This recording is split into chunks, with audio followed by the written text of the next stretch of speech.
Today's weather not so good for this crawfish crop. It's windy, it's cloudy, and not nearly warm enough. This water needs to be somewhere around 65 degrees. I just set up a scenario that I've robbed this old Walmart. I'm hiding somewhere in the building. We're going to see how good this dog actually is. They would give up eating out year-round just to be able to splurge during Mardi Gras season. Witnesses say they believe the victim had just checked in this morning, and the shooter may have been her ex-husband. Now at this point, you're probably questioning this man's sanity. But actually, everything that he's predicted, everything that he envisioned, has turned out to be true. He targeted small electronics and petty cash. Details on the growing problem tonight at 9. And when I cut around the corner, the dude had a gun and he cocked it, and I seen he had a gun, so I backed up back into the room.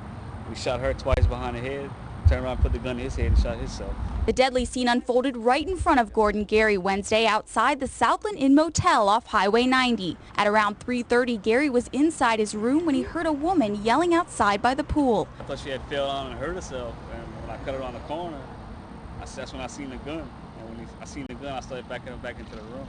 That's when he shot her twice and turned around and put the gun on himself and shot himself. Gordon immediately called 911. The black female victim and the black male suspect were pronounced dead at the scene. The coroner's office is on scene recovering the bodies and will determine the mode and method of death and try to notify the next of kin as soon as they determine the victims' identities. Witnesses say they believe the victim had just checked in this morning, and the shooter may have been her ex-husband. She drove this car right here, and she was a nurse.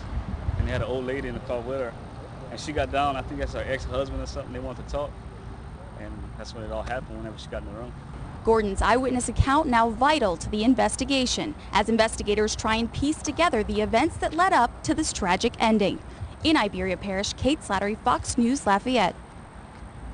This is the problem. Farmers are growing more pessimistic about this season's crawfish crop as they continue pulling up nearly empty traps. From last year's numbers, we're about 50% down. On an average year, if you take a 10-year average, we're about 60% down. Steve Minville is the director of the Louisiana Crawfish Association. He says this year production is down and prices are up. Gustav took a diagonal right through Iberia, St. Martin, Acadia, and Avoyelles Parish. And with Lent right around the corner, suppliers are more concerned with meeting public demand. Everybody's getting geared up for that and hoping that they have enough crawfish to supply the people for Lent. Pelicans manager Anthony Jenkins says the bar's crawfish would normally come from their 140-acre crop. But saltwater intrusion and flooding from the hurricanes ruined their ponds. Totally devastated. There's no crawfish. And they're not alone. Crawfish farmers across the state continue to try and work with poor conditions. Today's weather not so good for this crawfish crop. It's windy, it's cloudy, and not nearly warm enough. This water needs to be somewhere around 65 degrees. We could pray for a little bit of warm weather, would be great, and a lot of sunshine. We like it, so do the crawfish.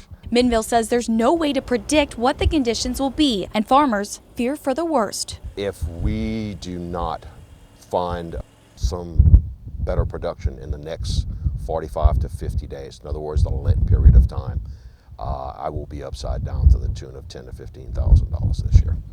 For Fox News in Lafayette, I'm Kate Slattery. Former KVOL morning talk show host Brian Crouch is coming forward with controversial emails he uncovered at the station. And, you know, in Louisiana, if we are going to straighten up this state, then we have to start by taking stuff like this out of the political realm. Emails given exclusively to KADN reveal a Pittman Broadcasting employee offering District 24 candidate Elbert Guillory's campaign 6 free air spots on KVOL. We cannot have stations offering free advertising to one candidate and saying, you know, keep it on the down low. An email from March 16th is from an unnamed employee that says, I threw in 6 free spots for you on 1330 KVOL as a courtesy to you.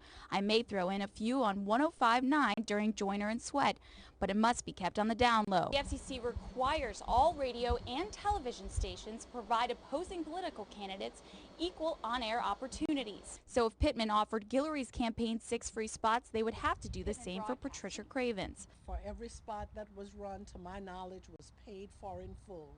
The general manager of Pittman Broadcasting says Cravens was never offered free spots because they became aware of the email in question. So whenever I saw that, I immediately went into the system to make sure that there was no free spots given.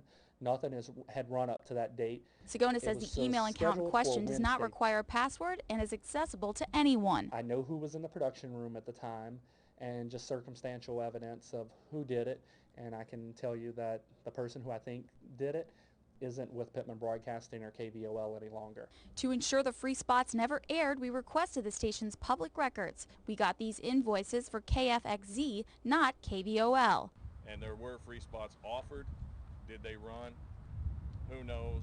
I'm sure they did, but even offering free spots is not something that should be done. It should never be done, and it needs to be brought to the public's attention. Crouch plans on turning the emails over to the State Selection Commission and the FCC. For Fox News Lafayette, I'm Kate Slattery.